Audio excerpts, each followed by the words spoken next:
What's up everybody? Today I'm going to show you how to install the rear LED strip light by MX-5 Things on your ND Miata. Now this is a simple product that fits to the underside of the trunk lid itself. It essentially creates an LED glow that connects the two tail lights on the back of the car. It's a nice little cosmetic mod and also a safety mod that will probably make it a lot easier for other cars to see you on the road at night. This kit includes everything that you need for installation, including the light bar itself, a wiring harness to wire it into the tail lights, as well as an alcoholic prep pad and automotive adhesion promoter. Now, this installation process is going to be super simple using only basic tools and probably take you about 15-20 minutes or so. So without further ado, let's go ahead and get started. All right, so the first step you're going to take is going to be opening up the trunk itself.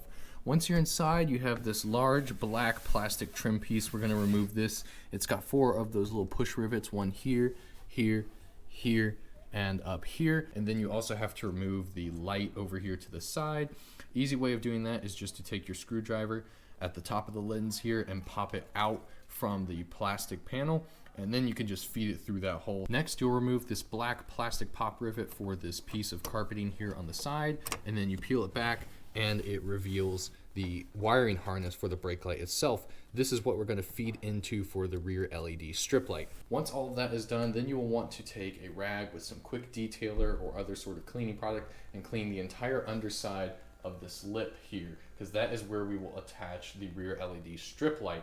Once that's cleaned off, you'll take your alcoholic prep pad, prep the surface there, put the automotive adhesion promoter on to help it initially stick and stay on for longer. Then peel off the backing for the LED strip light and attach it firmly to the underside of the trunk lid. Make sure to press it in all spots multiple times to ensure that you get a great stick, so that way it doesn't fall off later. All right, now comes the tricky part, trying to feed this wire through the trunk lid here down into the trunk itself. So we're going to remove these 3 caps here, here, and down here. Be careful not to damage your paint when you're doing this. If you don't have a plastic trim removal tool, wrap your screwdriver up in a paper towel or something similar.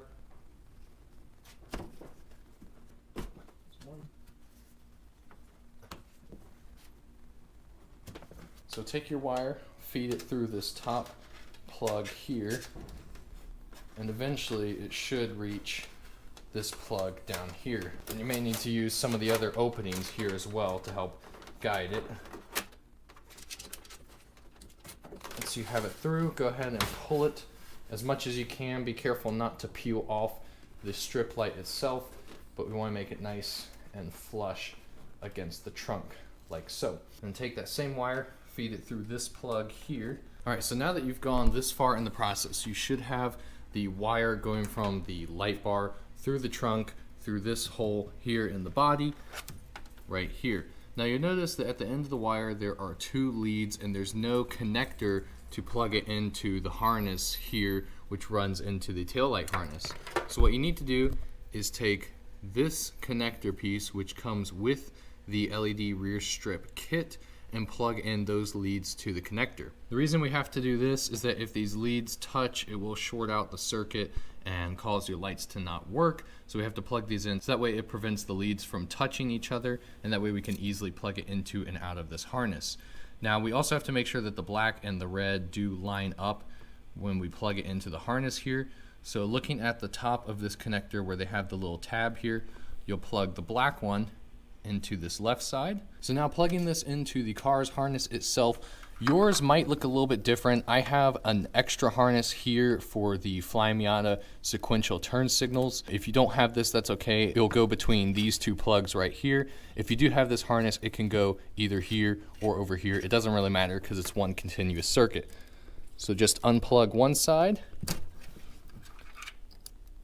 make the connection like this, and then let's go ahead and turn the lights on to test and see if it works.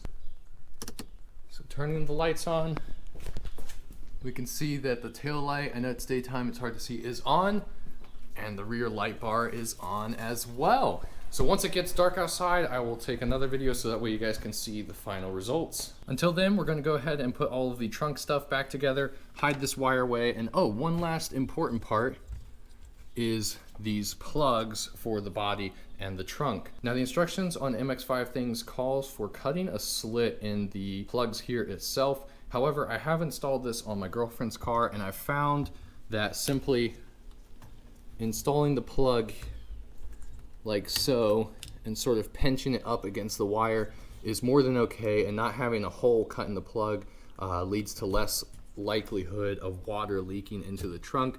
I did it this way on her car, and we haven't had any leaks in the trunk so far, so I would recommend doing this instead of cutting away at these plugs and possibly destroying them. So now we'll button up everything else in the trunk, and then I'll show you guys the final result once it gets dark outside. So I actually could just close the garage door here, and now you can really see the effects of that light bar. It looks like one continuous strip of LED light here from the tail light all the way over to the other side, giving you a much nicer appearance and making it easier for people to see you at night.